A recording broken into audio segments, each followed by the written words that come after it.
Hi everyone, welcome to chemistry tactics. Last class में हमने photo chemistry chapter start कर दिया था। उसके हमने फर्स्ट नॉरिश टाइप रिएक्शन हमने की थी, जेबलोंस्की डायग्राम किया था। ठीक है, उसके बाद हमने नॉरिश टाइप रिएक्शन में क्या क्या किया था, एक एग्जांपल देखा था। उसमें हमें क्लियरली अभी समझ आया नहीं है, एक्चुअल में कंप्लीट भी नहीं हुई है वो।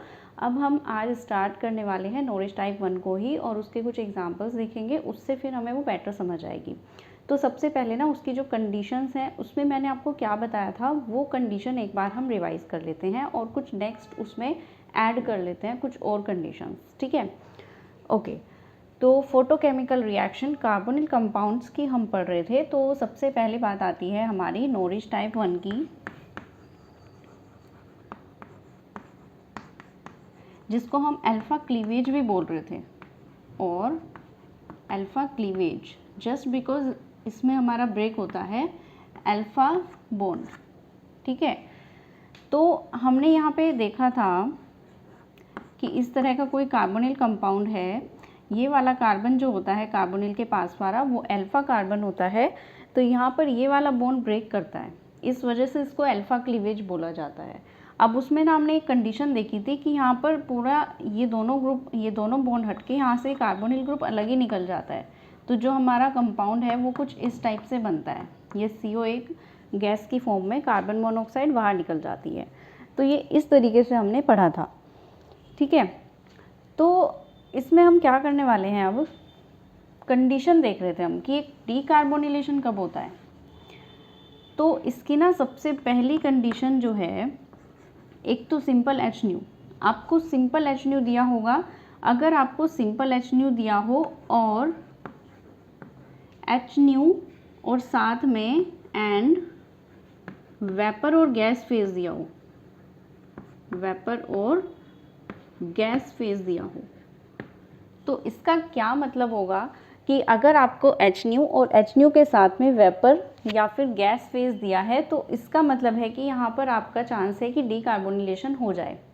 ठीक है, अगर आपका डीकार्बोनिलेशन से प्रोडक्ट अच्छा बन रहा है तो हम वही करेंगे, HNU वाली कंडीशन में भी हम वही करेंगे। और अगर वेपर फेज दिया है, गैस फेज मेंशन किया है, फिर तो हम पक्का वहाँ पे डीकार्बोनिलेशन करने वाले हैं, राइट। तो ये तो हुई हमारी पहली कंडीशन, जब हमारा वेपर और गैस फेज में डीकार्बोनिलेशन होना है। अगर ऐसा है तो डीकार्बोनिलेशन, लॉस ऑफ CO, ये तो पता चल गया ना, लॉस ऑफ CO का मतलब होता है जहाँ से हमारी ये CO गैस रिलीज हो जाए, उसका मतलब होता है डीकार्बोनिलेशन, राइट। ओके, उसके बाद है हमारा, अगर HNU की कंडीशन तो है ही, बट साथ में उसके लिक्विड फेज दे दिया हमें, साथ में हमें लिक्विड फेज दे दी, तब क्या होगा हमारा कंडीशन में, डीकार्बोनिलेशन हो सकता है। बट तो जब HNU और लिक्विड फेज दी होगी तब भी हमारा डीकार्बोनिलेशन हो सकता है, बट उसमें ना फिर एक कंडीशन आ जाती है, decarbonylation only when both the products are stable, both the product तो नहीं, both the radicals are stable। जो हमने अल्फा क्लीवेज किया है ना, उसके बाद जो रेडिकल बन रहे हैं, अगर वो दोनों स्टेबल हो जाते हैं, then we will surely do decarbonylation in the liquid phase condition। Okay, तो एक तो कंडीशन वेपर फेज की है कि पक्का डीकार्बोनिलेशन होना ही है उसमें। ठीक है, अगर डीकार्बोनिलेशन से बाय चांस ऐसा हो रहा है कि इसमें भी और इसमें भी कि स्ट्रेन प्रोडक्ट बन रहा है, हमारा प्रोडक्ट वो इतना अच्छे से नहीं बन पा रहा है जो बनना चाहिए, वो हमारा एक स्ट्रेन्ड प्रोडक्ट बन रहा है, तो तब हम उसमें डीकार्बोनिलेशन नहीं करेंगे। तब हमारे पास कंडीशन है कि हम अल्फा क्लीवेज करें और फिर हम जो एक वो अल्फा के दूसरे वाली बीटा पोजिशन पर जो H था, उसका H रेडिकल को वहाँ से ट्रांसफ़र कराएं, वो वाली कंडीशन होती है। अभी एग्जांपल करेंगे, उससे समझ आएगा। तो ये तो थी हमारी दो कंडीशंस।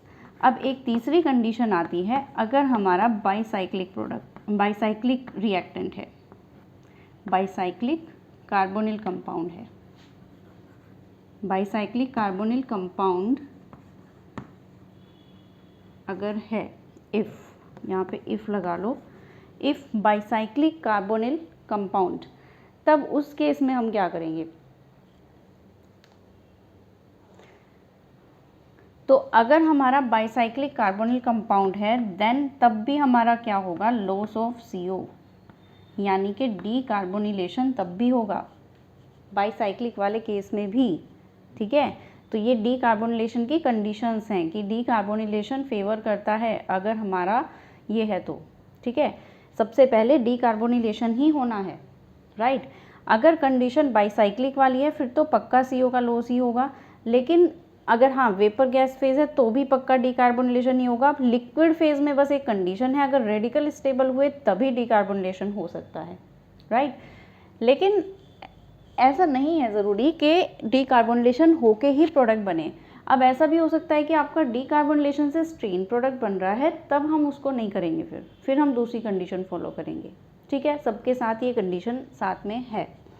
अब इसमें ना चौथा केस आता है कि हमारा कोई भी कार्बोनिल कंपाउंड है ना, उसके साथ में ना प्रोटिक सॉल्वेंट दिया होगा, मतलब HNO कंडीशन है, HNO condition and protic solvent, HNO condition and protic solvent.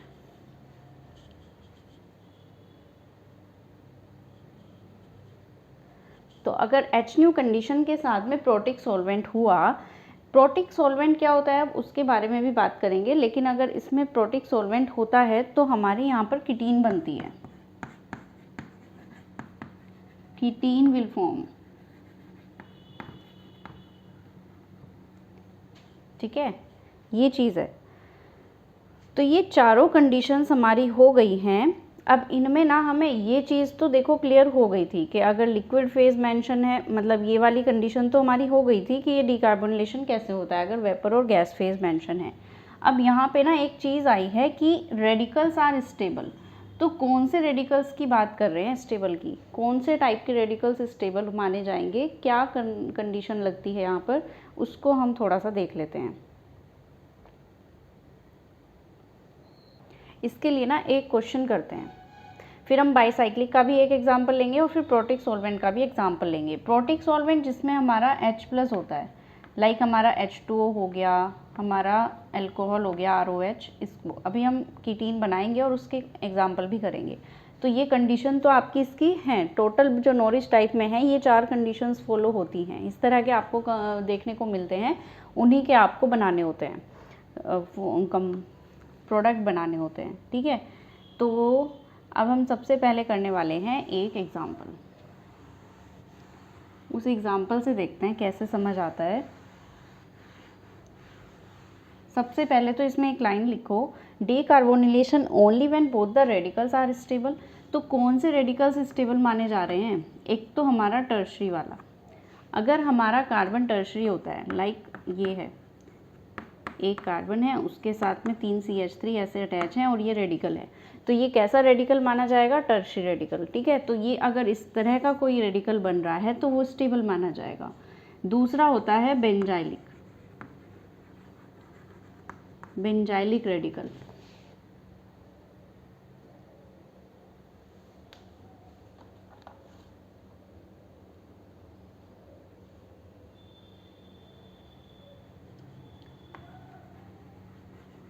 Benzylic radical, अब ये बेंजाइलिक क्या होता है, मान लो कि यहाँ पर कोई भी ऐसे कार्बन बेंजीन रिंग है, उसके ऊपर लगा हुआ है CH2 और यहाँ पर रेडिकल है, मतलब ये पूरा जो टोलुइन था CH3 था, लेकिन हमने क्या किया, यहाँ से एक H निकाल दिया और इसको हमने बना दिया 2 और एक रेडिकल आ गया।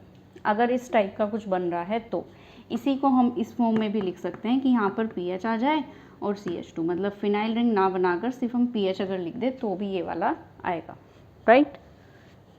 अब इसके बाद तीसरा आता है एलाइलिक वाला, एलाइलिक रेडिकल। अब ये वाला रेडिकल कौन सा है, ये वाला। अगर कुछ इस टाइप से आए, मतलब इस कार्बन से जिससे रेडिकल है उसके पास वाले कार्बन पे डबल बॉन्ड अगर प्रेजेंट हो, तब उसको हम बोलेंगे एलाइलिक रेडिकल। ठीक है, टर्शरी कंडीशन हो गई, बेंजाइलिक हो गई, एलाइलिक हो गई। अब एक आती है हमारी साइक्लोप्रोपाइल, साइक्लोप्रोपाइल रेडिकल। अब साइक्लोप्रोपाइल रेडिकल क्या होता है, ये देखो बहुत स्टेबल होता है, ये वाला। भले ही इसमें स्ट्रेन दिख रहा है 3 मेंबर रिंग है, स्ट्रेन तो है इसमें, लेकिन यहाँ पर अगर CH2 लगा होता है ना तो ये हमारा स्टेबल माना जाता है। तो ये साइक्लोप्रोपाइल रेडिकल भी स्टेबल है। तो अगर हमारा किसी क्वेश्चन में इनमें से कोई भी रेडिकल फॉर्म हो रहा है तो फिर तो हम डीकार्बोनिलेशन वाला प्रोडक्ट ही बनाएंगे श्योरली। लेकिन अगर इनमें से कुछ नहीं बन रहा है, मान लो कि आपका ये बन गया CH, ये वाला रेडिकल सेकेंडरी, तो ये तो स्टेबल नहीं हुआ इतना, तो फिर हम इस डीकार्बोनिलेशन स्टेप को नहीं करेंगे, फिर हम अपना वही वाला कि H ट्रांसफ़र करके H रेडिकल को वो वाला करेंगे, राइट। इसका एक एग्जांपल लेते हैं आप, उससे बेटर समझ आएगा।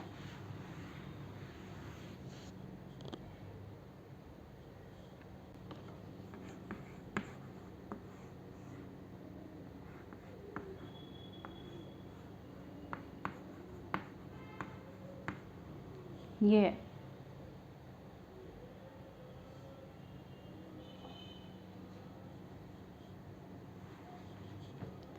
एक मिनट, यहाँ पर कार्बोनिल ग्रुप के साथ में ही पीएच अटैच है, 2 पीएच, ठीक है।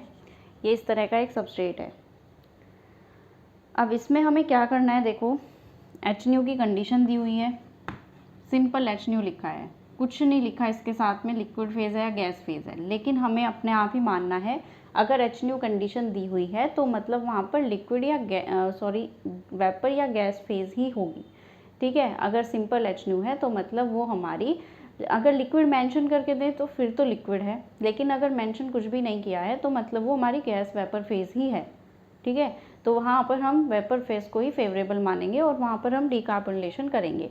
लेकिन अब यहाँ पर ना कंडीशन है, अब हम यहाँ अल्फ़ा क्लीवेज तो करने वाले हैं, यहाँ से भी और यहाँ से भी, ठीक है। तो हम यहाँ से चलो ये CO निकाल देते हैं। अब CO तो हम निकाल दें, लेकिन कब निकालेंगे, जब ये वाला रेडिकल हमारा स्टेबल बने। तो यहाँ से जैसे ही आप इसको ब्रेक करोगे इधर से ऐसे ऐसे, तो एक तो रेडिकल यहाँ और एक रेडिकल यहाँ, तो इसको ज़रा अलग से देख लो एक बार। ये हमारा CH2 ही तो है, ये वाला रेडिकल, और ये वाला रेडिकल ये वाला है, यहाँ पे CH और ये नहीं, यहाँ पे ये वाला रेडिकल, ठीक है। तो pH के साथ में ये CH2 हमने माना था कि स्टेबल है, लेकिन अगर 2 pH हो जाएं फिर तो ये और भी स्टेबल हो जाएगा। तो ये दोनों ही रेडिकल हमारे इस कंडीशन में क्या हो रहे हैं, स्टेबल हो रहे हैं, ठीक है। ये वाली चीज़ है। तो अगर ये स्टेबल बन रहे हैं दैट मीन्स यहाँ से CO का डीकार्बोनिलेशन हमें करा देना है, और फिर हमारा जो प्रोडक्ट है वो कुछ इस टाइप से बन जाएगा कि हम इन दोनों को जो है आपस में मिला देंगे, ठीक है। दोनों रेडिकल्स आपस में ये फॉर्म हो जाएंगे। तो PH CH2 CH और दोनों PH यहाँ पर, तो ये इस टाइप से एक प्रोडक्ट बन जाएगा, राइट। ये CO को हमने यहाँ से हटा दिया है।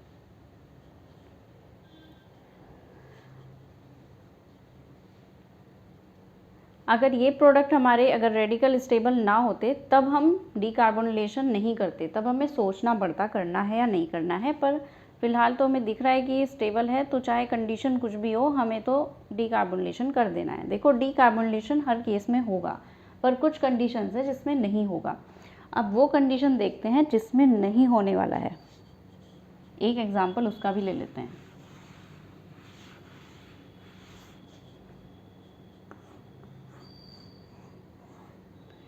मान लो ये दिया हुआ है आपको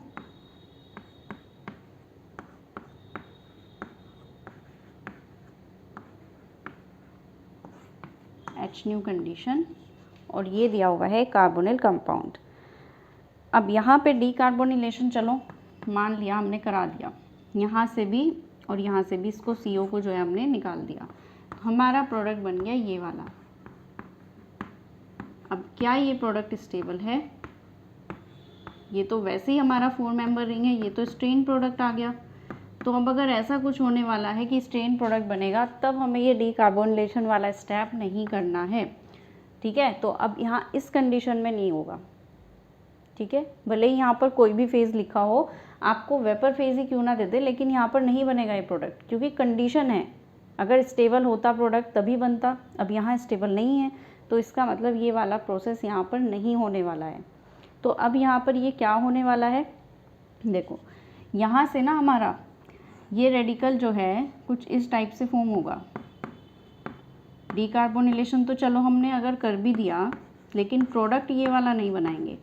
डीकार्बोनिलेशन हो गया तो भी ये वाला प्रोडक्ट नहीं बनेगा।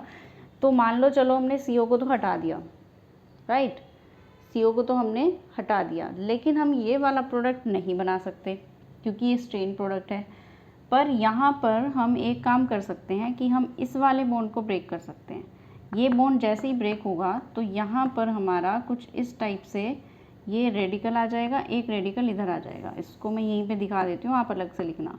ये रेडिकल और एक ये रेडिकल, ठीक है। अब ये रेडिकल आपस में फॉर्म कर लेंगे तो PH और ये, तो इसके 2 मॉलिक्यूल्स बन जाएंगे इस प्रोडक्ट के, ठीक है। ये होगा। तो इस तरह की कंडीशंस आती हैं। अब इसमें हमारा ऐसा भी हो सकता था क्या कि हम इसको यहाँ से ब्रेक करते, वो वाला प्रोसेस अपनाते कि भाई ये वाला बॉन्ड ब्रेक कर दिया, ये कर दिया, और फिर यहाँ से हम इस H को यहाँ पर ले आते और फिर यहाँ से हम इसको डबल बॉन्ड कर देते। क्या ऐसा नहीं कर सकते थे हम? ऐसा नहीं कर सकते थे हम, क्योंकि यहाँ पर ना देखो कॉन्जुगेशन हो रहा है, PH रिंग है पूरी की पूरी यहाँ पर ऐसे, और उसके साथ में एक कार्बन से ये डबल बॉन्ड है। तो यहाँ प्रॉपर कॉन्जुगेशन देखने को मिल रहा है। अगर आप ये एल्डिहाइड यहाँ बना देते तो ये इतना स्टेबल नहीं होता जितना कि ये वाला डबल बॉन्ड है। तो इसलिए हम दोनों ही काम ये करेंगे कि हम CO तो हटा देंगे, लेकिन फिर हम इस बॉन्ड को ब्रेक करके यहाँ पर डबल बॉन्ड लगा के ऐसे बनाएंगे, क्योंकि यहाँ प्रॉपर कॉन्जुगेशन देखने को मिल रहा है इस वाले पूरे प्रोसेस में, राइट। तो ये चीज़ होती है आपके डीकार्बोनिलेशन के बारे में। अब इसके बाद होता है, अब इसके बाद हम बाईसाइक्लिक वाला और पार्ट देख लेते हैं। ये वाले तो हो गए कंप्लीट। अब बाईसाइक्लिक को भी देखते हैं।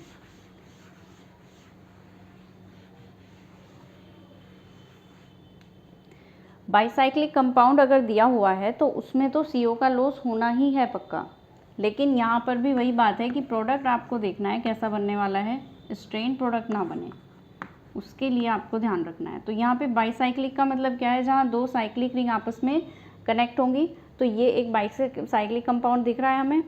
तो अच्छा यहाँ पर O भी है, हाँ, ये कार्बोनिल कंपाउंड, ये वाला कंपाउंड हमारा बना हुआ है। तो इसमें हमें क्या कराना है, CO का लॉस तो कराएंगे ही, यहाँ से CO को तो हटाएंगे ही। तो ये हटने के बाद में यहाँ पर क्या हो जाएगा, एक रेडिकल इधर आएगा, एक रेडिकल इधर आएगा। अब हमारे पास ना एक कंडीशन तो ये है कि हम इसको मिला दें तो हम ये बना दें। क्या ये बन सकता है? पॉसिबिलिटी है इसकी बनने की? बिल्कुल इसकी पॉसिबिलिटी नहीं है, क्योंकि यहाँ पर ये है हमारा स्ट्रेन प्रोडक्ट। अब एक 4 मेंबर रिंग होती तो स्ट्रेन था ही, अब यहाँ पे तो 2 हो गई, 2 स्ट्रेन रिंग एक साथ में कैसे आ जाएंगी? नहीं हो सकता है ये। तो स्ट्रेन प्रोडक्ट ये वाला गलत है, ये हमारा नहीं बनेगा। तो क्या बन सकता है? अब फिर से वही वाली कंडीशन जो हमने पहले की थी, हम इस बॉन्ड को ब्रेक कर देंगे। बॉन्ड ब्रेक करने के बाद में एक रेडिकल यहाँ आएगा, एक यहाँ, एक रेडिकल यहाँ और एक यहाँ। तो इससे हमारा ये वाला कनेक्ट होगा। ओपन रिंग ज़्यादा स्टेबल होगी तो इसका ये वाला प्रोडक्ट आंसर होगा, राइट। तो इसमें ये वाला प्रोडक्ट जो है मेजर प्रोडक्ट है। तो इस तरीके से होता है बाईसाइक्लिक रिंग में, ठीक है। लॉस तो CO का होना ही है पक्का, लेकिन जो प्रोडक्ट है फिर वो उसके अकॉर्डिंग आएगा कि स्ट्रेंड है या फिर नहीं है।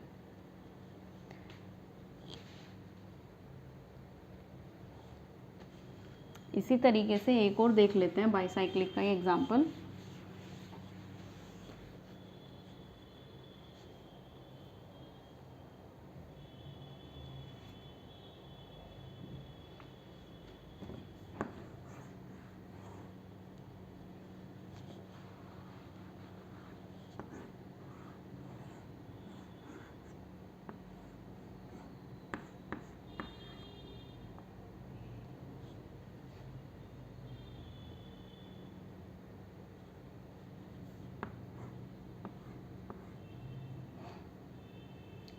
एक मिनट,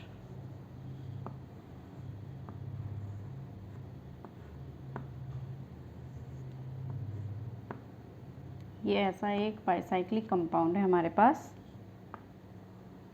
ऐसे, ठीक है। यहाँ पर दी है हमें HNO की कंडीशन। तो सबसे पहले तो हमें यहाँ से ये CO का लॉस ही कराना है। जैसे ही CO का लॉस होगा, एक रेडिकल इधर आएगा, एक रेडिकल इधर आएगा, तो इसको बना देते हैं हम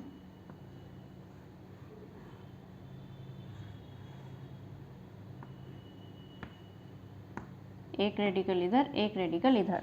अब हमारे पास कंडीशन ये है कि हम या तो इसको मिला दें, बाईसाइक्लिक में देखो CO का लॉस तो हुआ पक्का, लेकिन यहाँ पर जो है ना हमने इसको क्या किया, जो रेडिकल आया उसको हमने फॉर्म कर दिया। ऐसे करके हमने इसका जो है एक ये फॉर्मेशन कर दी। ये वाला जो प्रोडक्ट है ना हमारा, ये स्ट्रेन प्रोडक्ट है। ब्रिजिंग वैसे हो रही है यहाँ पर, तो ये स्ट्रेन प्रोडक्ट होता है, यहाँ पर ये वाला प्रोडक्ट नहीं बनता है। तो इसमें कंडीशन क्या होगी, फिर से बॉन्ड ब्रेकिंग वाली, ये वाला बॉन्ड ब्रेक कर देंगे हम। तो एक रेडिकल यहाँ, एक रेडिकल यहाँ, ये कुछ इस टाइप से बन जाएगा। एक रेडिकल इधर बन गया और एक रेडिकल यहाँ पर बन गया। तो अब हम क्या करेंगे, इसको भी ज्वाइन करा देंगे, इसको भी ज्वाइन करा देंगे। तो हमारे पास जो ये प्रोडक्ट बनेगा वो कुछ इस टाइप से बनेगा, ऐसे। इसको थोड़ा सही करके लिख देंगे, ये तो ऐसे ही साथ में। अच्छा, इसके ना ये वाली रिंग भी चल रही है यहाँ पर, ये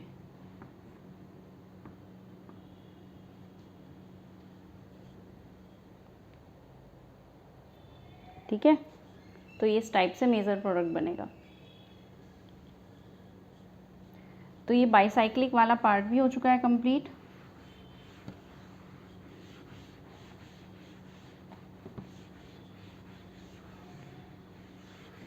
अब नेक्स्ट आ जाते हैं अपने कीटीन वाले फॉर्मेशन पे।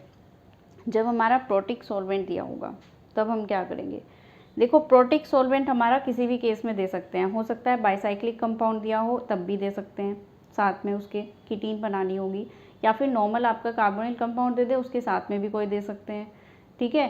तो प्रोटिक सॉल्वेंट में यहाँ पर दो तरह के प्रोटिक सॉल्वेंट हो सकते हैं, या तो अल्कोहल हो या फिर वाटर हो,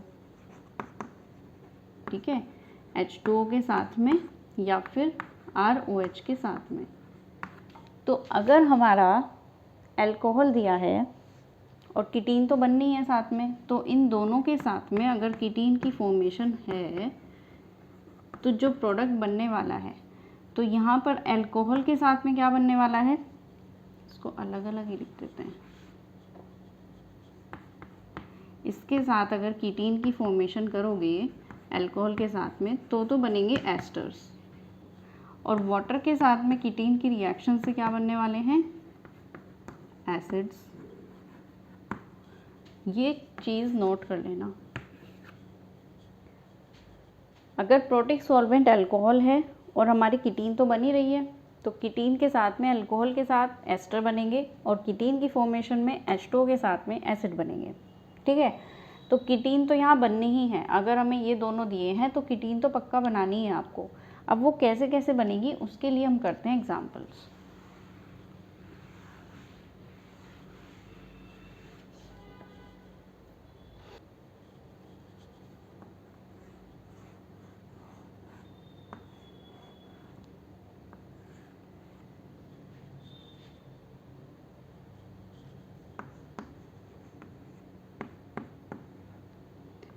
ये है एक हमारा सबस्ट्रेट,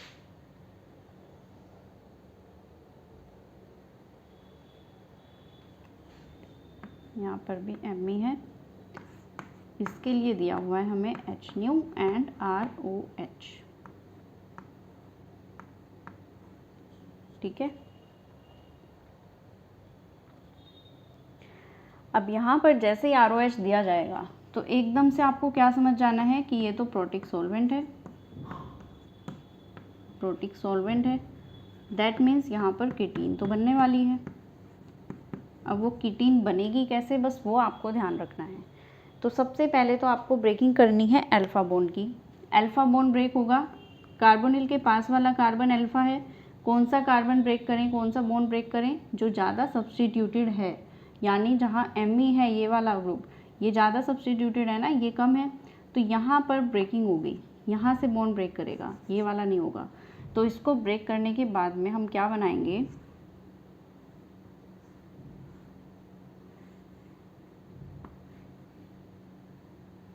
डबल बॉन्ड O, यहाँ पर एक रेडिकल यहाँ पर,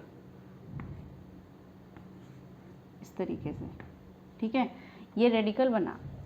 अब हम इसमें क्या कर सकते हैं नेक्स्ट स्टेप में, वैसे तो हम अगर इसमें प्रोटिक सॉल्वेंट ना होता तो हम ये करते कि भाई यहाँ से जो पास वाला हाइड्रोजन है उसको यहाँ पहुँचा देते यहाँ से, और इसको डबल बॉन्ड बना देते, इसको यहाँ पर हम एल्डिहाइड बना देते। ये वाला हम प्रोसेस कर सकते थे, ठीक है। और हम क्या कर सकते थे,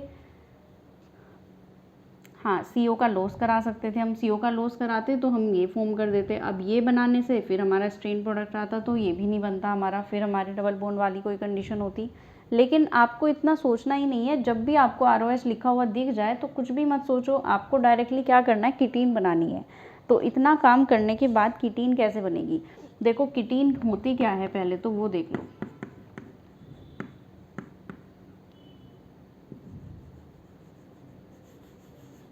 ये वाला प्रोसेस, जब भी हमारा डबल बॉन्ड O है CO, उसके साथ में एक और डबल बॉन्ड से CH2 अटैच हो, ये बन जाती है हमारी कीटीन। अब यहाँ पर कीटीन कैसे बनेगी, देखो CO के पास से ही कुछ ना कुछ रिमूव करना पड़ेगा, यानी कि यहाँ पे हमें किसी तरीके से डबल बॉन्ड चाहिए। अब ये डबल बॉन्ड कब आएगा, जब एक रेडिकल यहाँ है, एक रेडिकल यहाँ आ जाए, तब हम डबल बॉन्ड बना सकते हैं। तो यहाँ पर हमें दिख रहा है कि 2 H है हमारे पास, CH2 है ना, यहाँ पे 2 H हैं, तो हम एक को ब्रेक कर देते हैं। यहाँ से जैसे ही एक ब्रेक होगा, आप नेक्स्ट स्टेप में लिखना, चलो मैं भी लिख ही देती हूँ, ये डबल बॉन्ड O, यहाँ पे देखो एक H तो पहले से ही है, ये तो है ही, यहाँ पे रहेगा एक ना, यहाँ पर ये आ गया, एक रेडिकल पहले से था और एक H रेडिकल अलग हो गया। अब क्या होगा, ये H रेडिकल तो इससे कंबाइन हो जाएगा और ये वाला बन जाएगा डबल बॉन्ड, तो कीटीन बन जाएगी ना हमारी। तो यही हमें करना था यहाँ पर। करो इसको फॉर्म,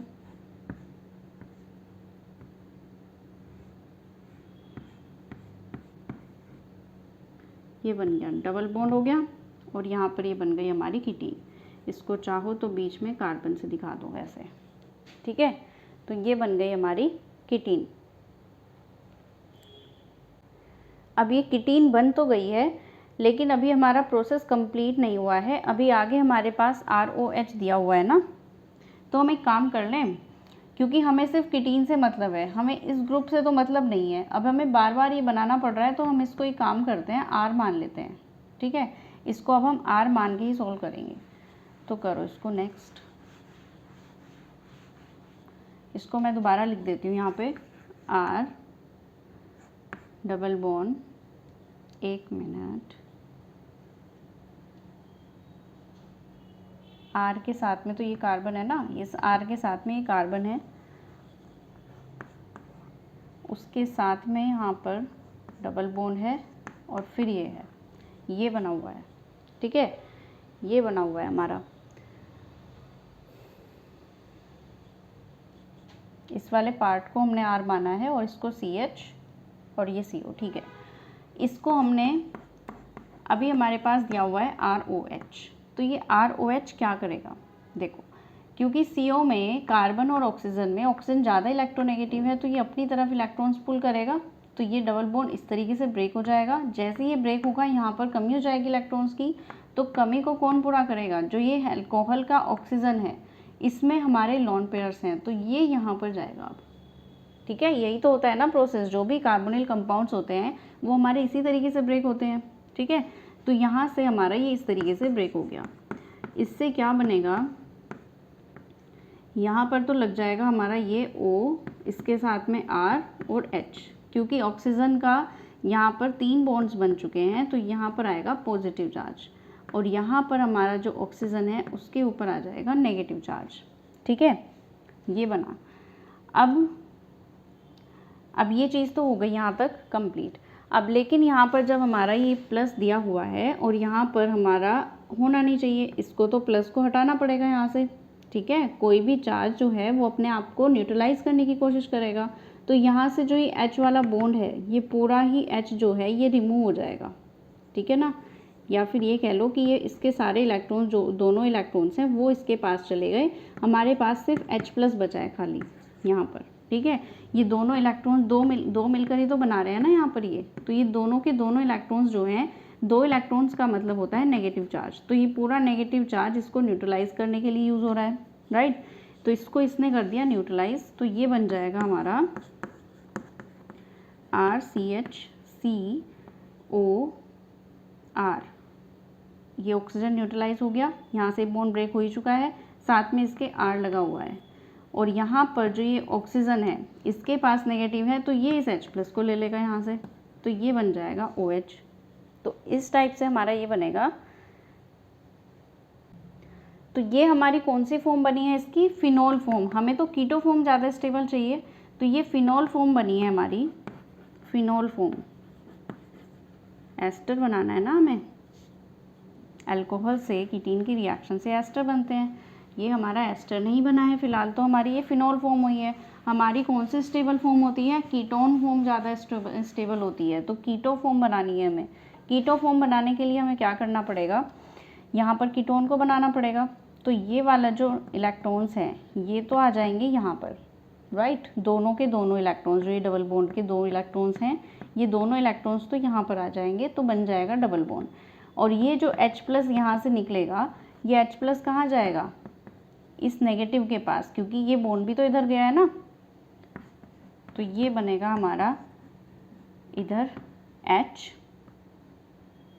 अगर मैं इसको पूरा खोल के बताऊँ तो ये कैसे हुआ है, देखो यहाँ से बॉन्ड ब्रेक हुआ है, तो ये बन चुका है नेगेटिव, यहाँ पे है कार्बन, यहाँ पर है OR, यहाँ पर जो है हमारा फ़िलहाल ऑक्सीजन के पास में ये है, और ये जो H+ है ये अलग हो चुका है यहाँ से, और ये वाला पार्ट जो है डबल बॉन्ड बन चुका है।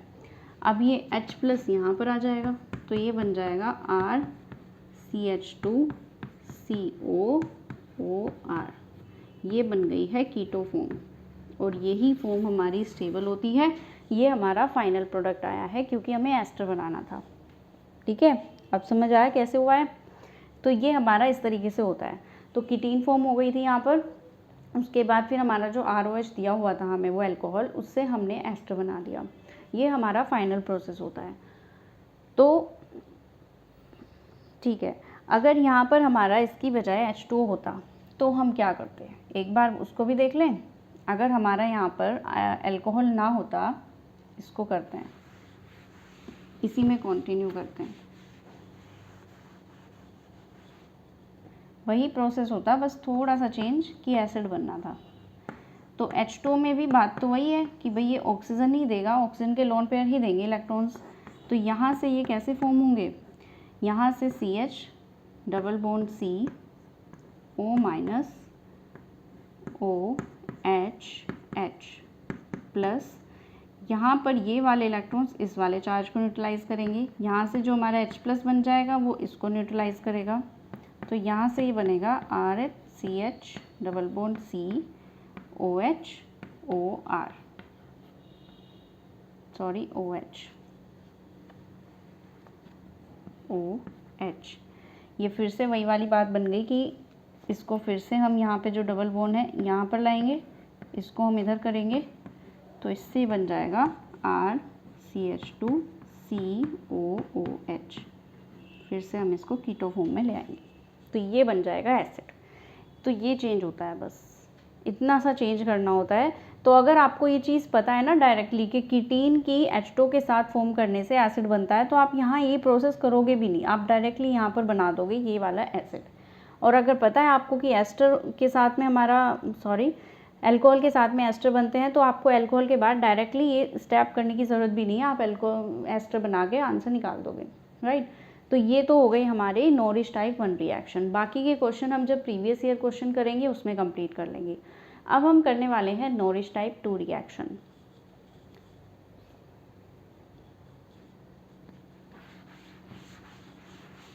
Nourish type 2 reaction.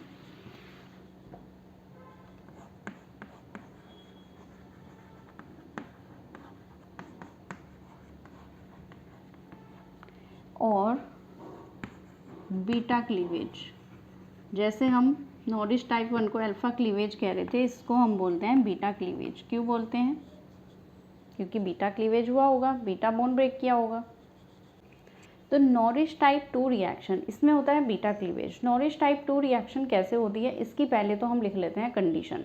तो एग्ज़ाम में ना हमारी देखने से एकदम पहचान में नहीं आने वाली। तो सबसे पहली कंडीशन तो ये है कि आपको ना फोटोकेमिस्ट्री में, अगर आपको एग्ज़ाम में देखना है कि क्वेश्चन कैसे समझ आएगा कि ये फोटोकेमिस्ट्री का है और इस वाली रिएक्शन का है, तो उसके लिए सबसे पहले तो आपको देखनी है HNU की कंडीशन होनी चाहिए। ठीक है, अभी हम पेरीसाइक्लिक रिएक्शन भी करेंगे, उसमें भी HNU यूज़ होता है। तो कन्फ्यूज़न हो सकता है कि पेरीसाइक्लिक करें या फोटोकेमिस्ट्री से करें, वो आपको देखने से पता चल जाएगा कि कौन सा है। जब आपकी प्रॉपर तैयारी होगी, अच्छे से प्रैक्टिस कर लोगे तो पता चल जाएगा। तो एक तो कंडीशन सबसे पहली तो HNU की है कि हमारा जो है फोटोकेमिकल रिएक्शंस में ये HNU कंडीशन होनी चाहिए। दूसरी चीज़, अब हमारा जो होगा ना कार्बोनिल कंपाउंड होगा दूसरा। अगर हम कार्बोनिल कंपाउंड की पढ़ रहे हैं तो दूसरी बात है कार्बोनिल कंपाउंड होगा, ये वाला ग्रुप CO ग्रुप। ठीक है, अब अगर हमारा ये दोनों कंडीशन हो गई, उसके बाद हमारी या तो नॉरिश टाइप 1 हो सकती है या 2 हो सकती है। अगर 1 हुई तो उसमें तो gamma H is not present, उसमें तो हमें CO का लॉस करा के और या फिर स्ट्रेन प्रोडक्ट है तो वैसे करा के वो कर देंगे। तो ये तो हमारी है अगर हम अल्फा क्लीवेज की बात कर रहे हैं। लेकिन अगर हम नॉरिश टाइप 2 की बात करें तो इसकी क्या कंडीशन होती है, इनको हम लिखते हैं। चलो, सबसे पहली condition, gamma H should be present. बाकी कंडीशन तो है ही कि HNU भी है और कार्बोनिल भी है, gamma H should be present, ये होना चाहिए। मान लो कि आपका ये वाला कार्बोनिल ग्रुप है, तो इसकी गामा पोजीशन कौन सी होगी, ये अल्फ़ा, ये बीटा, ये गामा, यहाँ पर H होना चाहिए। अब हो सकता है कि यहाँ पर CH3 ग्रुप है और हो सकता है कि यहाँ पर तीनों PH ग्रुप लग जाएं, तो फिर क्या यहाँ पर है गामा H? फिर तो नहीं है ना। देखो alpha beta gamma, gamma position पे कोई H नहीं दिख रहा है। तो अगर ऐसी कोई कंडीशन दिखेगी तो हमें क्या मानना है कि वो नॉरिश टाइप 1 रिएक्शन है। मतलब आपको यहाँ पर क्या करना है, इस वाले बॉन्ड को ब्रेक कराना होगा, इसको CO को लॉस करा के इसको बना देना है रिएक्शन में, या फिर आप इसका अगर रेडिकल स्टेबल बन रहे हैं दोनों तो आप उसको बना सकते हो। लेकिन अगर यहाँ पर गामा H है, मान लो एक भी PH हटके यहाँ पर H लग चुका है, तब यहाँ पर ये गामा पोजीशन पे H है, तब हमारी होगी नॉरिश टाइप 2 रिएक्शन। तो gamma H should be present, ये फर्स्ट कंडीशन है। अब गामा H अगर होगा तो वो श्योर है कि 6 मेंबर रिंग भी बनाएगा। गामा H अगर प्रेजेंट होगा, जैसे आपने अभी ये देखा CO ग्रुप है और यहाँ पर जो है हमारा ये PH है, ये PH और यहाँ पर H, तो अगर ये कंडीशन है तो 1 2 3 4 5 6, तो ये इसके साथ में ना 6 मेंबर रिंग भी बना रहा है। ऐसा भी ज़रूरी होगा कि अगर गामा H होगा तो 6 मेंबर रिंग बनाएगा। तो gamma H should be present which makes, इसी में लिख सकते हो आप क्योंकि ये अलग से स्टेप नहीं है, ऐसा होगा ही। अगर गामा H है तो वो पक्का है कि वो बनाएगा ही 6 member, which makes 6 member ring, which makes 6 membered ring with oxygen of CO group या कार्बोनिल ग्रुप, ठीक है। तो 6 मेंबर रिंग फॉर्म करेगा ही ऑक्सीजन के साथ में, ठीक है। शुड बी प्रेजेंट, तो पहली कंडीशन ये हो गई, जो हमारी 6 मेंबर रिंग फॉर्म करेगा ऑक्सीजन से CO के। कैसे करेगा वो अभी बताया था आपको कैसे कर रहा है। अभी हम कुछ और एग्जांपल देखते हैं, उससे समझते हैं कि ये कैसे फॉर्म कर रहा है, ठीक है। चलो, तो ये इसकी कंडीशन है सबसे पहली।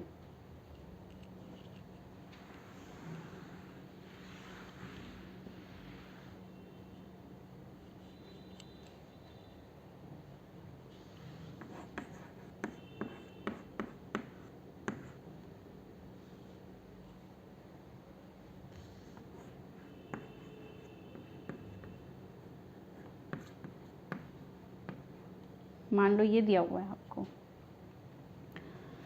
तो इसकी अल्फ़ा पोजीशन, ये बीटा पोजीशन, और यहाँ पर जो दिया हुआ है आपको आर ग्रुप में कोई भी ग्रुप हो सकता है, आप इसको गामा मान लो।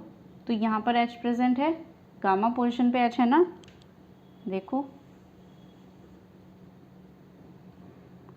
यहाँ पर CH2, और अगर हम इसका H अलग से लिख दें साथ में इसके, तो ये बन जाएगा ना हमारा गामा पोजीशन पे गामा H। ठीक है, तो यहाँ पे गामा H तो प्रेजेंट है, ये बात तो श्योर है कि यहाँ पर हमारा टाइप 2 ही होनी है, नोरिश टाइप 2। तो इसके लिए हमें सबसे पहले क्या करना पड़ेगा, बीटा क्लीवेज तो बाद में करेंगे, लेकिन पहले हमें क्या करना है, इस वाले बॉन्ड को ही ब्रेक करना है और यहाँ से इस वाले बॉन्ड को ब्रेक करना है। जब ऐसा होगा कि आपके पास गामा H है, तो नोरिश टाइप 2 की शुरुआत कैसे करनी है वो मैं बता रही हूँ। सबसे पहले तो आपको इस CO बॉन्ड को ब्रेक करना है, उसके बाद आपको इस गामा H वाले बॉन्ड को ब्रेक करना है।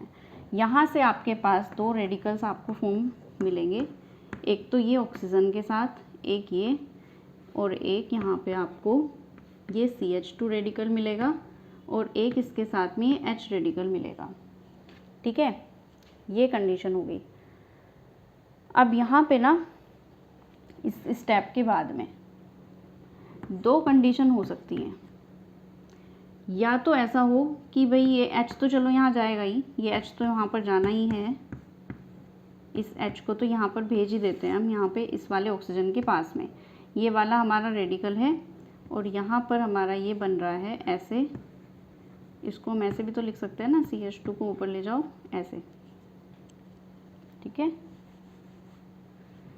तो अब यहाँ पे ना देखो ऐसा हो सकता है 1 2 3 4, ये 4 मेंबर रिंग हो सकता है कि ये वाला हो जाए साइक्लाइजेशन, या फिर अभी तक बीटा क्लीवेज नहीं हुआ है, यहाँ पर अभी तक नोरिश टाइप 2 नहीं हुई है, ये सिर्फ हमारा पहला स्टेप हुआ है नोरिश टाइप का। अभी नोरिश टाइप कंप्लीट नहीं हुई है रिएक्शन, क्योंकि नोरिश टाइप तब होगी जब हम कोई बीटा बॉन्ड ब्रेक करेंगे। अभी तो हमारा बीटा बॉन्ड ब्रेक ही नहीं हुआ है, अभी तो हम सिर्फ ये वाला प्रोसेस अपना रहे हैं कि हाँ भाई गामा H है तो 6 मेंबर रिंग बना दी हमने, कि 6 मेंबर रिंग फॉर्म कर रहा था वो, तो इस तरीके से हमने इसको बना दिया। 6 मेंबर कर रहा था ना, 1 2 3 4 5 6, तो 6 मेंबर रिंग फॉर्म कर रहा था ना। तो अभी तो हमने सिर्फ फर्स्ट स्टेप किया है इसका, अभी हमने प्रॉपरली उसको नहीं किया है कि बीटा क्लीवेज करके। तो यहाँ पर ना बीटा क्लीवेज होने से पहले दो कंडीशन है, या तो होगा साइक्लाइजेशन या फिर होगा बीटा क्लीवेज। अब यहाँ पे डिपेंड करता है कि हमारा कैसे बीटा क्लीवेज होगा और कैसे साइक्लाइजेशन होगा। तो हम यहाँ पे हो सकता है कि ये वाला प्रोडक्ट बना दें कि इसको हम यहाँ से ज्वाइन करा दें, तो फिर तो हमारा ये आंसर हो गया। अगर हम इसको ऐसे बना देते हैं तो फिर तो हमारी ये वाली रिंग बन गई ऐसे, बस ये वाला आंसर बन गया हमारा। और अगर हमारा साइक्लाइजेशन नहीं होना है तो फिर होना है बीटा क्लीवेज। बीटा क्लीवेज के लिए कौन सा बॉन्ड ब्रेक करना पड़ेगा हमें, बीटा क्लीवेज ये अल्फ़ा बीटा वाला जो बॉन्ड है ना, ये वाला बॉन्ड, अल्फ़ा बॉन्ड तो ये है जो इस कार्बन के साथ है, बीटा बॉन्ड कौन सा है, ये वाला बॉन्ड। तो हमारा जो ये बीटा बॉन्ड है ना, ये वाला, ये हमें ब्रेक करना पड़ेगा यहाँ पर। इसको ब्रेक करने से हमारे ये दो रेडिकल इस तरीके से बन जाएंगे, जिससे हम क्या बना सकते हैं, RCOH, एक बॉन्ड तो यहाँ पर आ गया CH2 ऐसे, और प्लस साथ में एक हमारा ये बन गया CH2 डबल बॉन्ड CHR, ये ऐसे। ठीक है, तो ये दो इस तरीके से बनेंगे। तो वो डिपेंड करता है कि हमारा क्या प्रोडक्ट अच्छा बन रहा है, क्या नहीं बन रहा है, मतलब क्या हमारा स्टेबल प्रोडक्ट बन रहा है ऐसा करने से, या तो ये इस पर डिपेंड करेगा, या फिर इसकी कंडीशन होती है कि कब हमें साइक्लाइजेशन कराना है और कब नहीं कराना है। अब ये मैं कराऊंगी नेक्स्ट क्लास में, फिर कुछ एग्जाम्पल भी करेंगे हम बीटा क्लीवेज के, और बीटा क्लीवेज के हाँ कुछ एग्जाम्पल भी करेंगे, और फिर हम इसको भी देखेंगे कि क्या कंडीशन होती है, कब हमें साइक्लाइजेशन कराना होता है, कब हमें बीटा क्लीवेज कराना होता है। तो नेक्स्ट वीडियो देखना। For watching, keep learning.